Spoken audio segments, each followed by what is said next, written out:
Boa tarde a todos, bem-vindos a mais essa live aqui do canal do BTG Pactual Digital.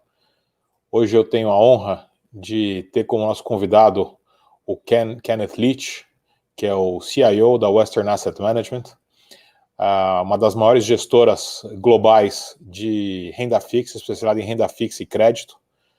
E o Ken, acho que é um dos maiores especialistas nos mercados de renda fixa, crédito, moedas. Então, sem dúvida nenhuma, acho que vai ser uma conversa muito enriquecedora para nos ajudar a compreender o cenário global de taxa de juros, o cenário global de mercado de crédito, como os investidores internacionais de ponta estão enxergando os mercados emergentes e o Brasil, e ouvir as recomendações do Ken para quem quiser diversificar um pouco a sua alocação para mercados internacionais de renda fixa. So, Ken, welcome. It's a great pleasure and an honor having you here with us. It's a very interesting times, I think, for fixed income, credit, foreign exchange markets, and we're delighted to that you accepted our invitation to share a bit of your knowledge with our investors and our clients who are hearing us on this call. Well, thank you, Roberto. I appreciate the opportunity. This is terrific of you. I also appreciate that you're going to let me do this in English. This is obviously, they have a joke. What do you call somebody who speaks many languages? Multilingual. What do you call somebody who speaks two languages? Bilingual. What do you call someone who only speaks one language? American. So but it worked. No, I've never heard that one. That's a very good one. No, so I'm coming to you from Pasadena, California, and we have offices around the world. One, as you know, in Sao Paulo, but in Pasadena it's 100 degrees today because in August it's very hot, and that has only a note because when I first started at Western Asset in the early 1990s, almost I've been here 30 years, but this was 1994. The U.S., which is not known at all for soccer, as you know, as you call it, football, had the World Cup, and we got the World Cup in 1994. And as a firm, we were trying to figure this out, and they decided, unbelievably, that they would play the finals in Pasadena. And in the United States, in the summertime, there's a lot of places to play that are very nice in the summertime. Pasadena is actually a winter resort, so in the summer it's brutally hot. So we had the finals here, and of course Brazil was in the finals against Italy, and it was 110 degrees. I mean, it was incomprehensibly hot, and the players were getting IVs on the sidelines. And back then you only had one substitute per game, and of course everything, it was just unbelievable. So the game went on, then they finished with a tie. Then they had the overtime. Then that was a tie. Then they had to go to the penalty kicks, and Brazil won. And of course, Pasadena. We all remember that very well. What I remember more than that, as much as I remember that, is that Pasadena is a town that's known for hosting. It's a resort, so it's known for hosting parties and big groups of people. And so the whole town had organized themselves for the celebration. And the Brazilians showed Pasadena that they have never seen a celebration. What a real celebration is. Because the next morning, when they tried to open in the streets at 8 o'clock, the Brazilians were still there. There was no. They were like, "It's still party time. What are you guys doing here?" So that was my introduction to the Brazilian culture and the enormity of the enthusiasm for the football team. Yeah, I remember that well. I remember that well. It was when the U.S. played, and the U.S. played well. We had a tough game with the U.S. Well, that's kind. But changing to more contemporary subjects, Ken. Naturally, COVID-19 is part of all of our scenarios, our discussions about markets. Could you share with us what scenario you guys are using for the pandemic itself before we get into economics? Because I think that's a very important backdrop to people understand how you are positioning yourselves in markets. Yeah, no, I think that's Roberto, as you said, that's the key question, right? We've never had this situation anywhere. Only maybe something mildly like it 100 years ago.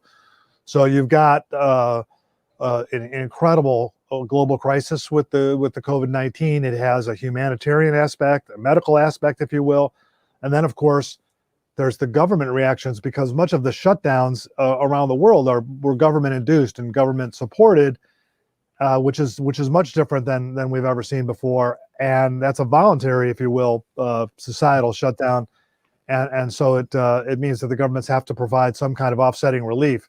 So you have the disease, you have as you say, the economic consequences, the policy backdrop, and then where we might go from there. But I think from our perspective on the disease, it's difficult because we're not naturally experts on disease, as you know, and all of us have probably know more now than we ever wish we would ever know about this. And even listening to all the experts, you get a very wide range of opinions. And so this is, I think, difficult, because I think what we're going to, our view is that as difficult it is, given the news that we all see in the paper every day, is that the medical battle is being won, and that the battle against COVID is actually being won. It's not going to be easy, and it's not going to be over soon, and it's going to be very, very difficult. I know your country has extraordinarily challenges in the U.S., California, where we are in the Los Angeles region, very difficult. But I think that when you look at the slide of COVID cases around the world, reasonable people can disagree, which is why the importance of your first question is, when you look at the caseload, you can be very pessimistic. Cases continue to rise. Whenever there are reopenings, you see some flare-ups. That's a very discouraging sign. When you look at the death rate, the rate of which people die relative to the number of cases, it's declining meaningfully across the world. And that is why reasonable people can disagree. The original reason why all these shutdowns were put in place was because there was a legitimate fear that the medical infrastructure or the hospital capacity would be overwhelmed. You wouldn't be able to do that. And I think that fear, if that's the original biggest challenge, has declined meaningfully around the world. Not everywhere, but meaningfully, because I think the medical community, first of all, obviously, as we reopen, a lot of the people who are getting COVID now are younger, so the death rate's lower. That's true. But I think also therapeutics have become much more powerful. The medical community, through 6 months of trial and error, has found ways to do a better job of getting people outcomes not as severe as they were in the original stages of the disease. And then, of course, the holy grail, as we all know, is the possibility of a vaccine. And while it's still in the future, we think that that's a very high likelihood. So when you look at depending on who you talk to, whether it's 117, some people even have as many as 200, but we use 117 legitimate, very serious medical approaches being used towards a vaccine. 3 are in phase 3 trials, as we know. There are another 4 or 5 that are about to go into phase 3 trials. Many people are starting to have so much confidence that they'll be somewhat effective that they're starting to buy the production sight unseen. So we do think that there's a potential for a vaccine. Now, whether it'll be 100% effective or 50% effective, whether you need more than one case, how long it will take to roll it out, how many people will be willing to take it in the early days, these are all big questions. But from our perspective, we think this recovery, if you will, is based on the idea that over time, humanity will get the better of the disease. So it's fair to assume that, let's say, the base case scenario for you is that society, the opening of societies will happen gradually over the next, let's say, 6 to 8 months, as we learned how to deal with it, as people start getting immune, as you get better treatment, and eventually 6 to 8 months down the road, you have a vaccine. Is that a fair assumption? All right. That's a reasonable base case for us. Yep. Yeah. We share the same view, and we're seeing exactly the same thing. Actually, I don't know if you know this, but this last week was the first week that Brazil, the R0 was below 1. So it's the first time that you started having a deceleration in cases. In deaths, it had already been even before that, but now even in cases, and you're having quite an aggressive reopening schedule overall in some regions. So I think that's very good news overall. Continuing on the subject of scenario, so we talked about the COVID-19 and these new times. what are you thinking of U.S. growth, U.S. interest rates, the asset purchase program of the Fed? How do you think that continues to play out?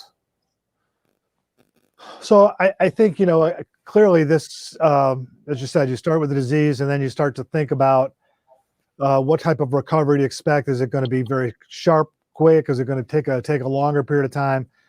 We're operating with a base case that we're in something that we call in the United States a U-shaped recovery, that this is going to take time. It's going to be 2 step forwards, 1 step back. But we do think that, as you say, the recovery is going to be ongoing in our view, very likely. And we don't think that you're going to have any widespread government reimposed shutdown. So we do think that recovery is the way to think about the world. One of the key aspects of this is, as you've alluded to, is that the policy support by the U.S. has been really, really extraordinary. The Fed, of course, was the initial leader in this, with spectacular monetary support. The amount of monetary easing that they did in the first 3 months was more than they did in the full 2 years after the global financial crisis. So the spectacular nature of the Fed's backdrop has been positive, but that was backed up by a tremendous fiscal response as well. So the U.S. fiscal response has been enormous. And even though we have our political differences, as every country does, and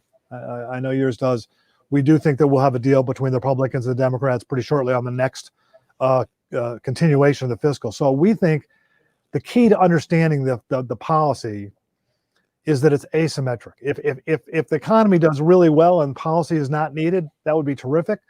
But if more policy is needed, it will come.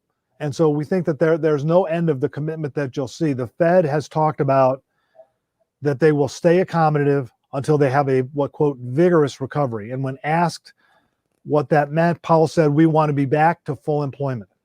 And that is a long, long, long way from we have a 10% unemployment rate in the United States.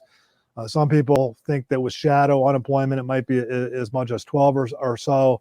We think it's going to take many years to get out. The Fed has talked about the possibility of not raising rates through 22. We think with the next dot plot, they may actually introduce the idea that they're not going to be raising rates in 2023. I mean, obviously, that's a long way away. We all get that. But I mean, they're trying to guide the market to understand that there's absolutely no inclination at all on the Fed's part to raise rates. And then secondly, as you said, they're doing quantitative easing.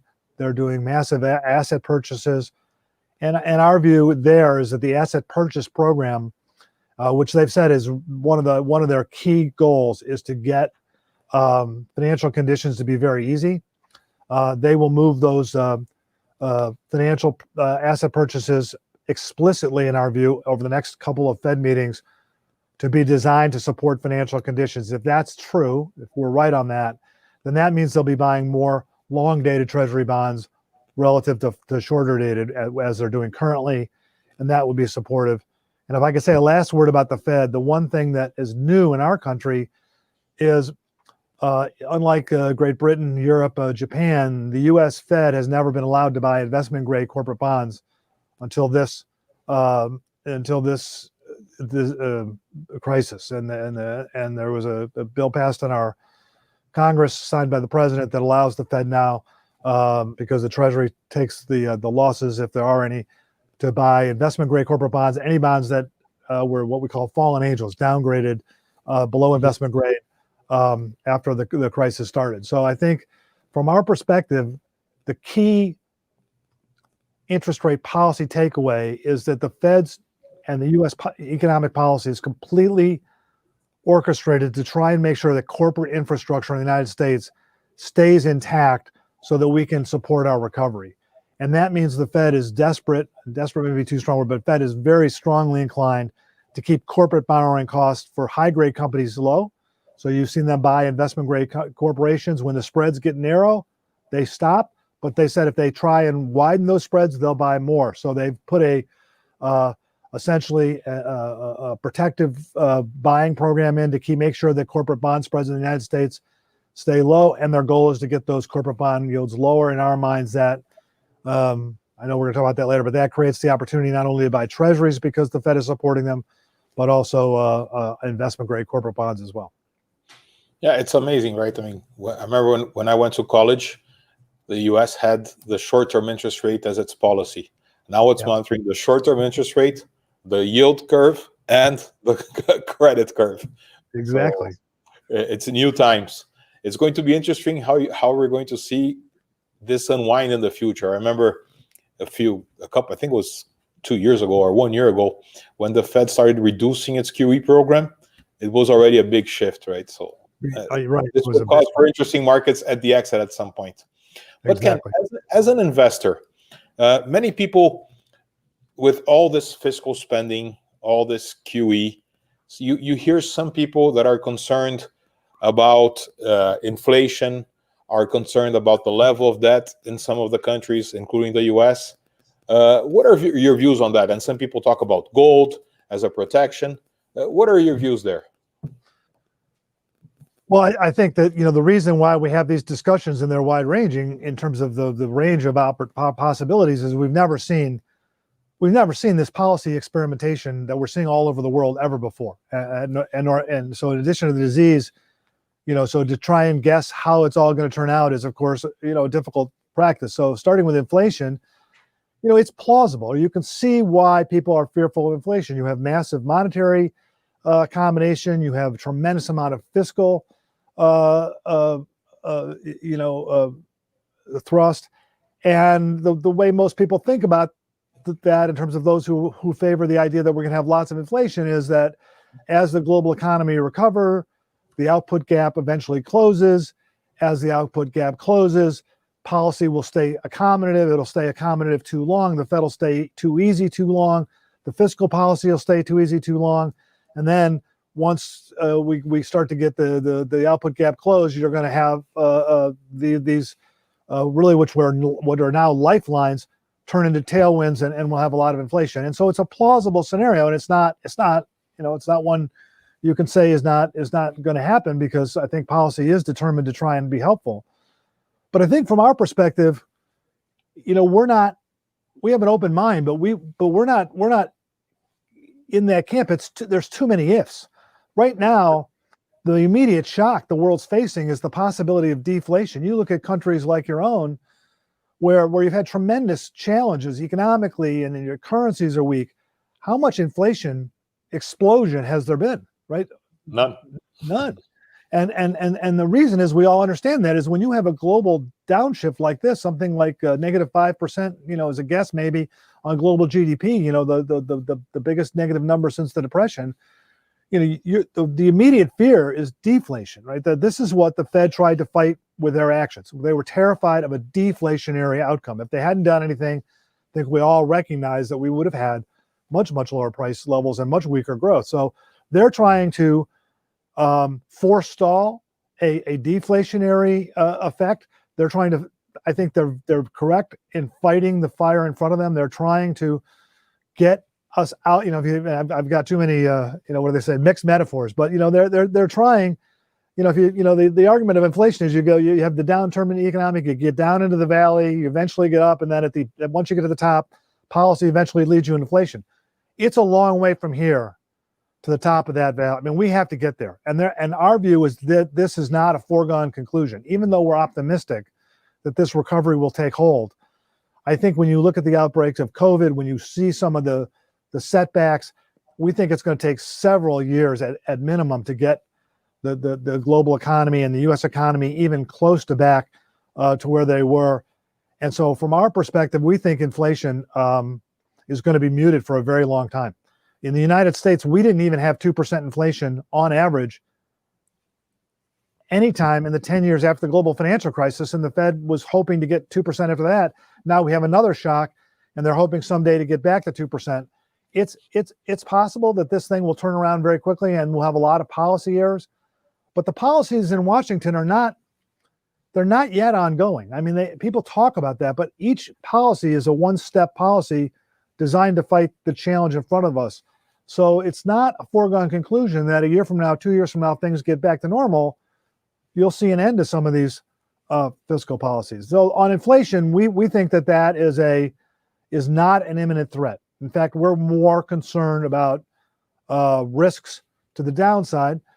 because our portfolios have a lot of corporate bonds, and that we need to be very thoughtful of how we protect those portfolios if there's any bumps in the road. But the second question you asked, and I don't mean to, but you asked kind of two questions. The second question was on debt. There, I think that's a powerful negative. The global debt load was already a huge burden as we went into this crisis. And now the debt burden is exploded. And so when we try and come out of this, working through that global debt, that's a very disinflationary or lower growth problem. And that means that the growth level of the globe will be slower than it otherwise would have been, in our view. And that, I think, is going to be very challenging in terms of growth. So our view for global growth for a number of years, many years, is very, very slow growth and very, very low interest rates. Yeah, so can we just expand on that a bit? So you're assuming that this huge debt load, at some point, the governments and corporations will start paying it down. That's contractionary for the economy, meaning you keep lower interest rates. And that's, I think, what I would call a virtuous cycle, right? Because you reduce the amount of debt globally, especially in the big governments. As Brazilians, what concerns us is that at some point, the politicians don't get fiscally responsible again to reduce the debt load. But is that fair to say that you assume that at some point you will have this responsibility from the US, especially fiscally, and that means lower growth because less fiscal spending, which means you have to keep lower interest rates? Is that your base case? Well, I think our politicians are not completely different than yours. I think politicians do not, they like to spend money. I mean, this is the thing that they like to do better than anything else in the world. And in our country, both of our parties have moved to a bigger spending political agenda. So I'm not at all optimistic that there's going to be any fiscal retrenchment on that front. But I do think the goal in the United States historically has been to get the debt to GDP ratio down. So you may not actually be trying to run a fiscal surplus or anything like that. I don't think that that's in our cards. But you can see how if you could get the economy back to a better level, that the goal that we saw, let's say after the global financial crisis, of allowing even if it wasn't great growth, allowing the growth rate to slowly but surely bring down the debt relative to the GDP, I think would be a goal. Because they're going to do that in a slow fashion, I think that necessitates lower rates, and I do think that it also probably suggests we would have lower growth than we otherwise would have had. Yeah. I think it's the same thing for both of our countries there. We just have to get growth back on track. Yeah, and that's the productivity reforms for that and things like that. But we'll get to that. So you mentioned your global scenario briefly. Do you have any specific scenario you have for Europe, for China, for Asia, emerging markets? Could you share for us what you're seeing there globally? Yeah, you've got a lot of parts of the world in your question, but I think from our standpoint, we have been encouraged by the policy backdrop globally. We think that in Europe, you've seen the first really concrete signs of willingness to work together and to have some fiscal sharing, and I think that is why we think the peripheral bonds of Europe are going to do well. We've been believers that, in fact, in this crisis, if ever Europe was going to band together, this would be the point in time when that would come to fruition. And if that's true, then making sure that the countries like Spain and Italy are helped and is part of the process. And we've seen that has played out pretty well in terms of their government debt doing well. I think it also, one of the areas that we like in Europe from a fixed income perspective are some of the bank bonds in Europe. The banks have been under unbelievable pressure, as we all know, very difficult times in Europe, very weak growth, negative interest rates, working off the non-performing loans from the crisis. It's been a very difficult time. But I think that what you're seeing now is that they've really been able to learn to live with these lower rates.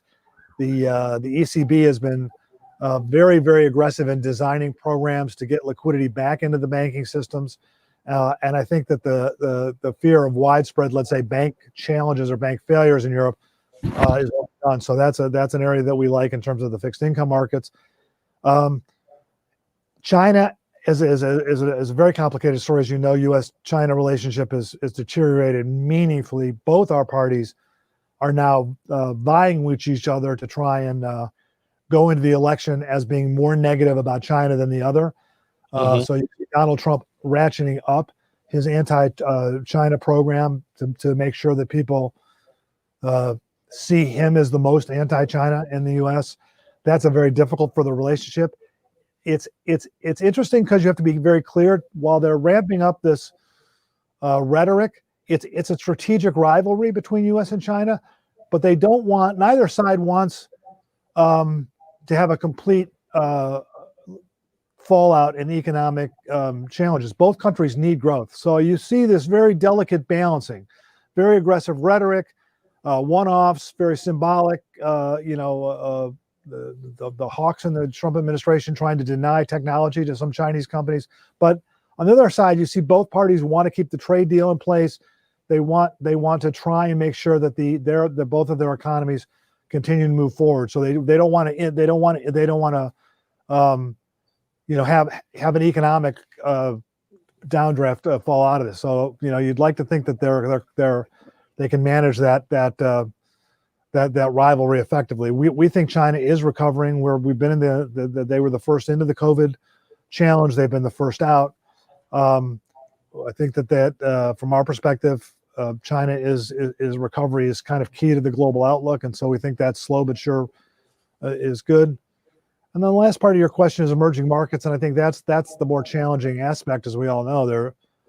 As an American, the way we look at investing in emerging, there's really three ways we do it. We can buy dollar-denominated sovereign bonds, we can buy dollar-denominated corporate bonds, or we can buy local currency emerging market debt. The first two we like. We think dollar-denominated of countries which we feel are solid are good. People need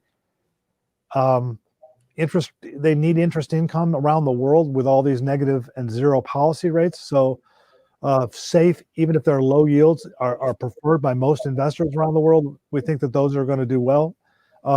Local currency bonds are more challenging because while over time, if the global recovery does eventually recover as we expect, then local currency emerging markets will eventually do very well, because when the global recovery finally gets into gear, you should see a terrific recovery there, because they've done so poorly to date, right? They've been the challenge of emerging markets, and you know all too well, don't have the fiscal latitude to do some of the enormous fiscal underwriting that you've seen in the developed market countries can do.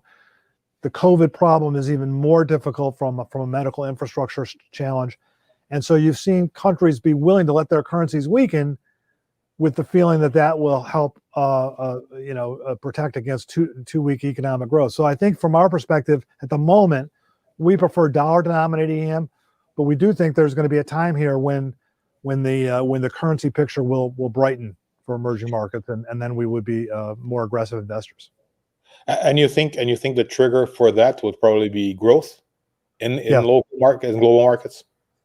Well, I think global growth from the top down, and then each local market would be the key. Yeah. If you allow me, I think this can be something very interesting for our audience, because as Brazilians, if you look at Brazilian capital markets, I mean, equity is close to an all-time high, interest rates at all-time low.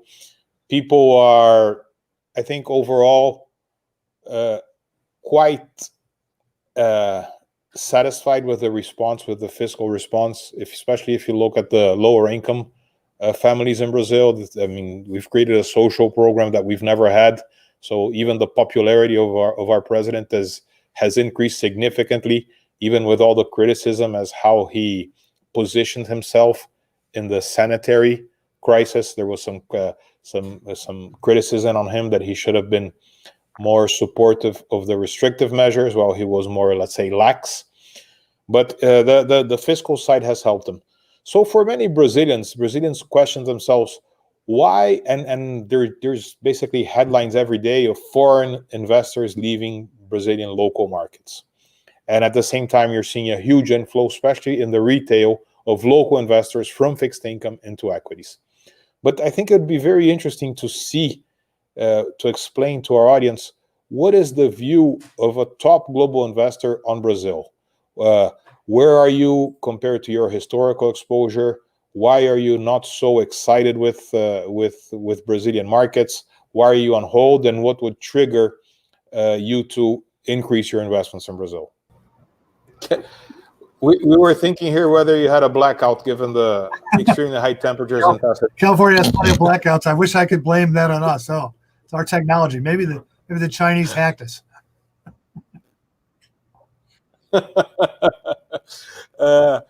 think the question, as I recall, it was how do we view Brazilian market and investment? Yeah.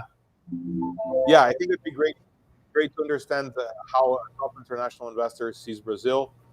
And especially, I think people are a bit frustrated with the weak levels of the Brazilian real, and they're frustrated because I think they have a more constructive view on the country than international investors. And what would change?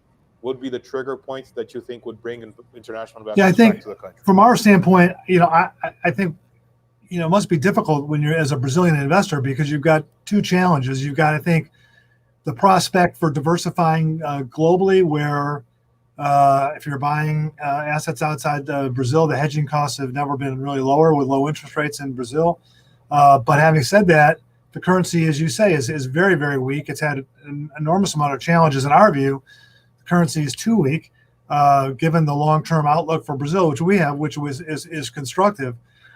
But I understand, just as we all do, that you can have a base case that things are going to eventually get better, but you have to know that there are a lot of uncertainties in the world, and unfortunately, in the world we live, one of the biggest uncertainties, especially in this crisis, is how politicians are going to react to some of these challenges. And I think the fear, the possibility that fiscal restraint will be lacking in Brazil is a possibility that you can't completely rule out, and you know that better than I do. So I think, just as we see from all the other countries where we manage money, having some amount of global diversification is I think an important aspect of any portfolio.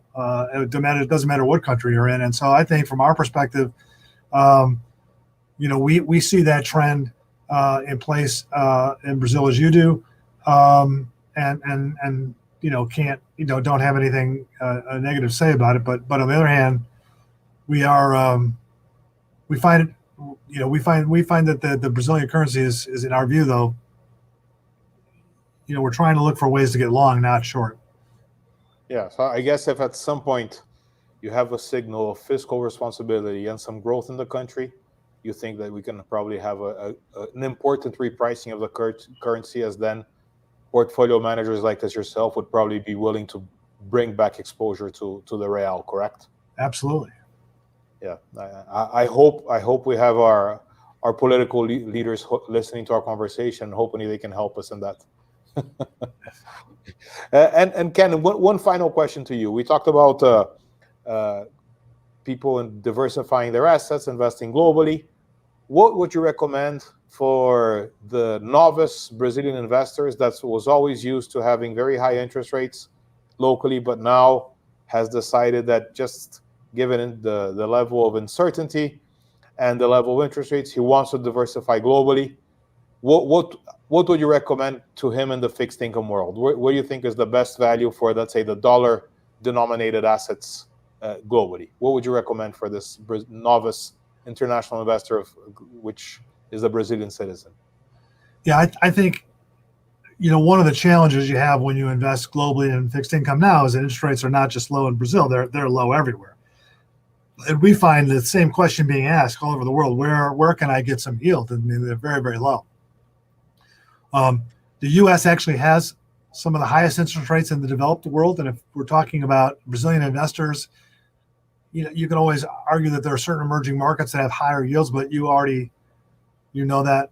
You already live in one. Yeah, exactly. So you don't need me to help you there. But I think that in the U.S., we think that it's not an exciting story. It's not a get-rich story, but we think that corporate bonds in the United States are pretty safe. They're being protected by the U.S. Authorities in a very, very meaningful way. We think interest rates in the U.S. are very, very unlikely to go up for years.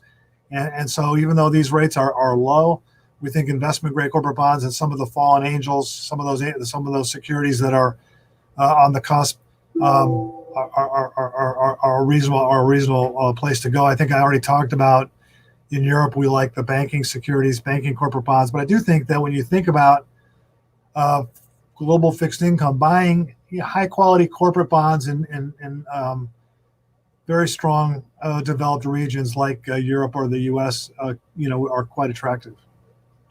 Yeah. So there's the tip that everybody wanted.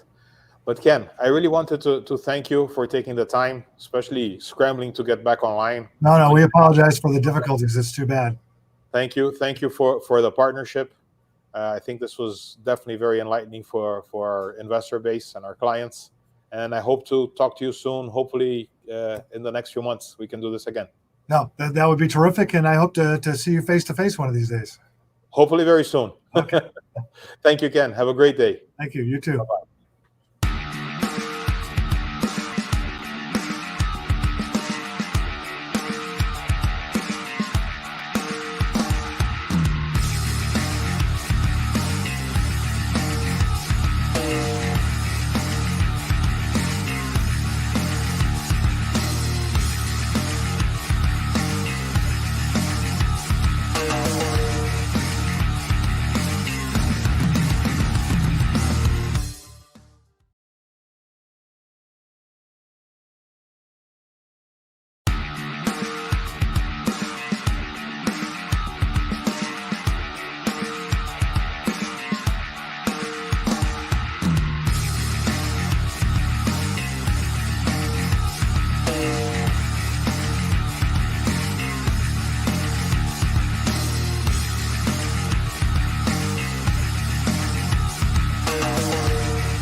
BTG Pactual Digital apresenta Minuto BTG. Um minuto que faz a diferença nos seus investimentos. Terças e quintas-feiras, no intervalo do Expresso CNN.